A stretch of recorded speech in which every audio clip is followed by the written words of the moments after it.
Gadis itu melihat pisau di tanah. Dia segera bangun ketakutan. Grenoily menjelaskan bahwa pisau ini digunakan untuk mengikis lemak babi. Tapi gadis itu tidak mau melakukannya lagi. Kamu gila? Dia melepaskan perban di tangannya dan melemparkannya ke kepala Grenoily. Jika dia tidak menyukainya dengan lembut, dia harus mengambil tindakan tegas. Grenoily membuat gadis itu pingsan. Selanjutnya, gunakan kain yang dibasahi lemak babi untuk membungkus erat tubuh gadis itu. Dia memotong semua rambutnya. Kemudian tutupi seluruh kepala. Besok, Grenoily membuka kain itu. Lemak babi telah menyerap semua aroma tubuh gadis itu. Grenoily menggunakan pisau untuk mengeluarkan lemak dari tubuh gadis itu dan membuangnya ke kotak. Kemudian tuangkan alkohol dan aduk rata. Lalu dia menyaringnya dan memasaknya. Dengan begitu, Grenoily akhirnya mendapatkan setetes parfum ajaib. Aroma ini bahkan tidak bisa membedakan anjing gadis itu. Tapi ini bukan yang dia inginkan. Grenoily melihat ke stoples kecil di depannya. Tiba-tiba teringat kata-kata pedagang. Wewangian pamungkas. Membutuhkan 12 bahan khusus. Menambahkan wewangian premium. Grenoily tiba-tiba muncul dengan sebuah ide. Aroma seorang wanita dan seorang gadis pasti tidak sama. Tidak lama kemudian, gadis-gadis muda di kota terus menghilang. Ketika mereka ditemukan, mereka semua tergeletak di tanah, telanjang. Orang kaya mulai takut. Mereka takut ini akan terjadi pada putri mereka. Jadi mereka mulai menetapkan jam malam. Pintu rumah terkunci.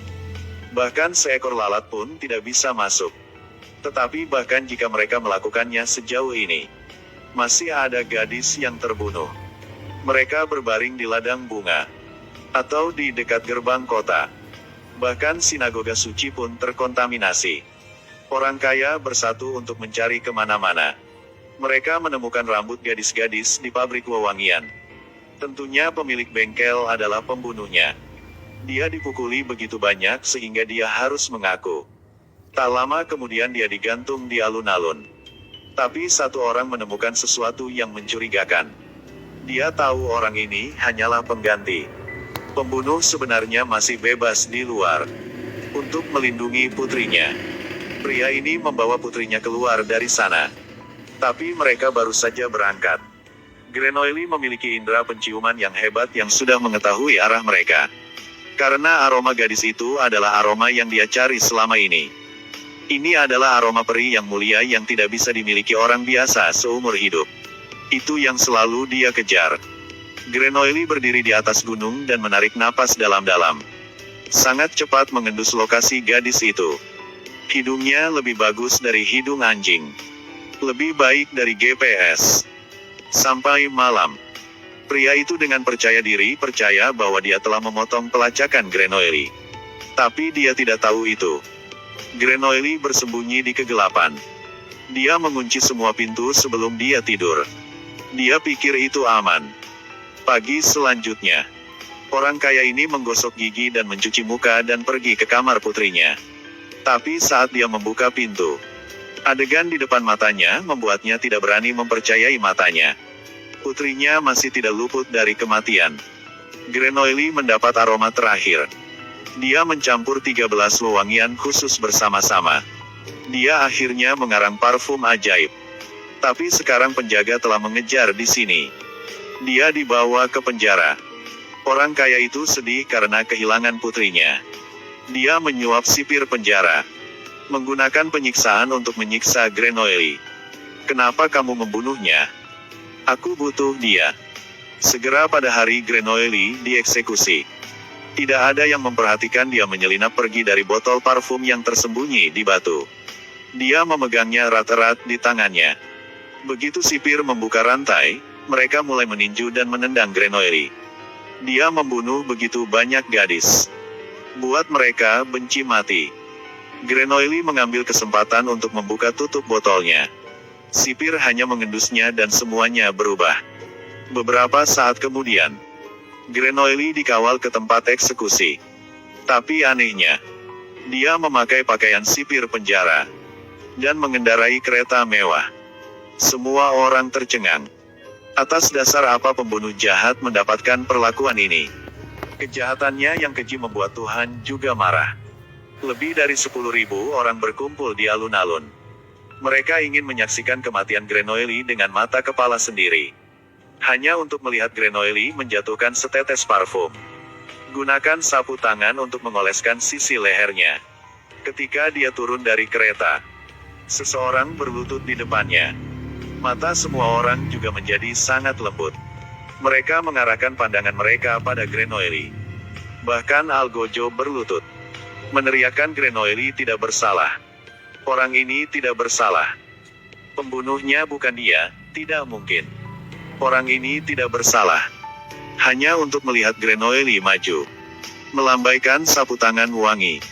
Setelah lengannya jatuh, semua orang mulai melepaskan jiwa mereka. Tampaknya menjadi arahan dari dewa. Grenoille menjadi penyelamat dari segala kejahatan. Semua orang mulai membungkuk pada Grenoille. Ini mungkin efek pertama dari parfum. Saat Grenoille mengulurkan tangannya, semua orang mulai menangis juga. Grenoille seperti dewa. Dia berdiri di tengah kerumunan. Ini mungkin efek tengah dari parfum ini. Dan efek terakhirnya adalah yang paling bermanfaat. Setelah Grenoille melepaskan sapu tangan, pemandangan di depan mataku membuatku merinding. Pemandangan puluhan ribu orang bergerak seperti ini bahkan tidak bisa dibayangkan dalam mimpi. Tapi Grenoille tidak senang sama sekali. Meskipun dia membuat parfum ajaib. Tapi gadis yang paling dia cintai telah mati. Dia tidak bisa dicintai dan dia tidak bisa mencintai siapapun lagi. Grenoille tiba-tiba merasa bahwa hidup telah kehilangan maknanya. Dia kembali ke Paris tempat dia dilahirkan. Di pasar ikan yang bau itu, dia melihat segerombolan pengemis. Grenoille mengeluarkan parfum dan menuangkannya ke seluruh kepala. Seberkas cahaya segera jatuh menerangi semua orang. Dan juga menarik semua orang. Setelah wewangian dilepaskan, para pengemis datang satu persatu. Mereka berjuang untuk mengatakan aku mencintai kamu. Mereka dengan panik menerjang ke arah Grenoille. Mereka memakannya.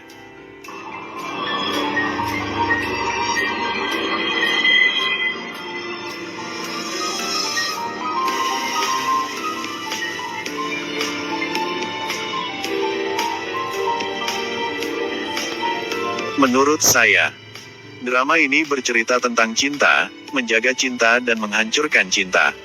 Filmnya berakhir seperti ini. Mungkin, ketika Grenoille kehilangan aromanya, cerita ini sudah berakhir. Lalu semua yang dia lakukan, fantasi indah itu, tindakan gila.